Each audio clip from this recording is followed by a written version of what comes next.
তথ্য পর্যালোচনার পরে আমাদের অবস্থানটা হচ্ছে দুটো দল প্রাথমিকভাবে শর্ত পূরণ করেছে। একটা হচ্ছে জাতীয় নাগরিক পার্টি আর একটা হচ্ছে বাংলাদেশ জাতীয় লীগ।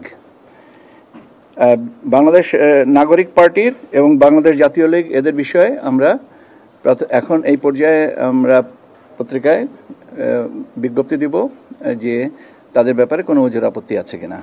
এখানে জাতীয় নাগরিক পার্টির প্রতীক নিয়ে একটা বিষয় অনিষ্পন্ন আছে, যে ওনারা যে প্রতীকটা চেয়েছেন সে প্রতীকটা আমাদের প্রতীক সংক্রান্ত যে বিধিমালার তফসিলে নেই, এবং না থাকার কারণে আমরা ওনাদের কাছে একটা প্রতীক মানে নিশ্চিত করার জন্য আমরা একটা চিঠি দিব।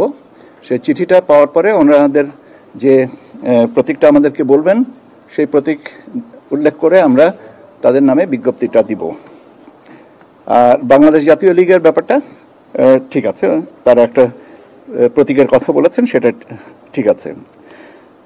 নিবন্ধনের বিষয়ে আর কয়েকটা দলকে আমাদের অধিকতর পর্যালোচনা লাগবে, সেটা আমাদের এখানে সচিবালয় পর্যায়ে এবং কিছুটা মাঠ পর্যায়ে। সে পার্টি হচ্ছে বাংলাদেশ আম জনগণ পার্টি, বাংলাদেশ জনতা পার্টি এবং জাতীয় সমাজতান্ত্রিক দল জাসদ শাহজাহান সিরাজ এই অংশ। এই তিনটা দল অধিকতর যাচাই এটা করতে হবে। একটা হচ্ছে বাংলাদেশ আম জনগণ পার্টি, জাতীয় জনতা পার্টি এবং জাতীয় সমাজতান্ত্রিক দল জাসদ শাহজাহান সিরাজ অংশ। ঠিক আছে? জাতীয় জনতা দল, জাতীয় জনতা পার্টি, জাতীয় সমাজতান্ত্রিক দল জাসদ এবং শাহজাহান সিরাজ এই অংশ। বাংলাদেশ নিজামী ইসলামী পার্টি, এনাদের পক্ষে মাননীয় আদালতের একটা রায় আছে, সে সূত্রে তারা নিবন্ধনযোগ্য। অধিকতর যাচাই বাছাই পর্যালোচনা তথ্য অনুসন্ধান এরকম আরো 9টা দলের ব্যাপারে আমরা করব। আমি একটা একটা করে দলের নাম বলছি, আপনারা লিখে নেন। আম জনতার দল, বাংলাদেশ গণতান্ত্রিক party, Bangladesh Samajtantrik Dal Marxbadi, Bangladesh justice and development party,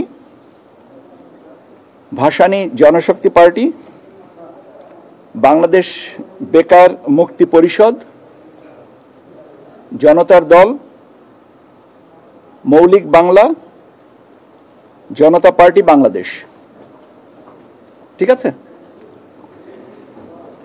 আর 7টা দলকে আমরা মনে করেছি যে তারা যথেষ্ট প্রমাণ আদি দিতে পারেন নাই, সে কারণে তারা আবেদন নামঞ্জুর হবে।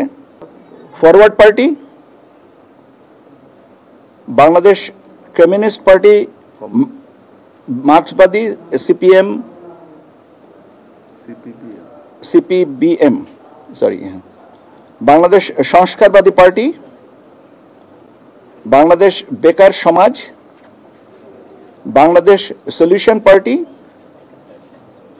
নূতন বাংলাদেশ পার্টি, জমিয়াতে উলামায়ে ইসলাম ও নিজামে ইসলামী পার্টি। এই হচ্ছে আমাদের রাজনৈতিক দলের নিবন্ধন সংক্রান্ত তথ্য। ঠিক আছে? অনেক ধন্যবাদ আপনাদের।